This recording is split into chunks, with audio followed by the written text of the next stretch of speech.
हमारे पास क्वेश्चन है factor affecting capital budgeting decision. तो कैपिटल बजटिंग डिसीजन होते हैं लॉन्ग टर्म डिसीजन, जैसे अगर आपने बिल्डिंग खरीदनी है, ब्रांच खोलनी है, नया प्रोडक्ट लॉन्च करना है, टेक्नोलॉजी अपग्रेड करनी है, उन्हें बोलते हैं capital budgeting decision.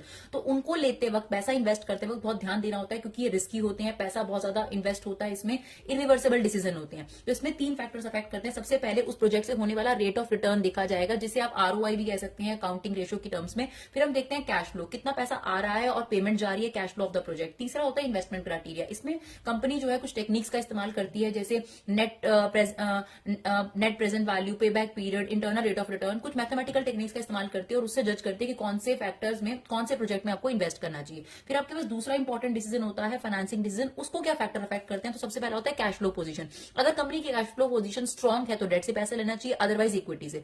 Fixed operating cost का मतलब क्या होता है? कंपनी का ऑलरेडी रेंट, इंटरेस्ट वगैरह ऑलरेडी बहुत ज्यादा जा रहा है। अगर कंपनी की फिक्स ऑपरेटिंग कॉस्ट पहले ही हाई है तो डेट से ना लेकर इक्विटी से पैसा लेना चाहिए। कॉस्ट, अगर कंपनी को चीपर सोर्स चाहिए तो डेट, अदरवाइज आप इक्विटी से जा सकते हो। अगर हम रिस्क की बात करें, अगर फाइनेंशियल मैनेजर कम रिस्क वाले सोर्स की तरफ जाना चाहता है तो डेट आपके लिए ज्यादा रिस्की है, तो आपको डेट पे नहीं जाना चाहिए। फ्लोटेशन कॉस्ट क्या होती है? शेयर इशू करने पर प्रोस्पेक्टस और शेयर इशू एक्सपेंसेस होते हैं, उन्हें हम फ्लोटेशन कॉस्ट कहते हैं। अगर कंपनी फ्लोटेशन कॉस्ट नहीं इनकर करना चाहती तो फिर उसको डेट से पैसा लेना चाहिए। कंट्रोल, अगर कंपनी की मैनेजमेंट ये चाहती है कि कंट्रोल और डिस्ट्रीब्यूट हो, डाइल्यूट हो, तो equity, otherwise debt. State of capital market भी बहुत इंपॉर्टेंट रोल प्ले करती है। अगर बुलिश मार्केट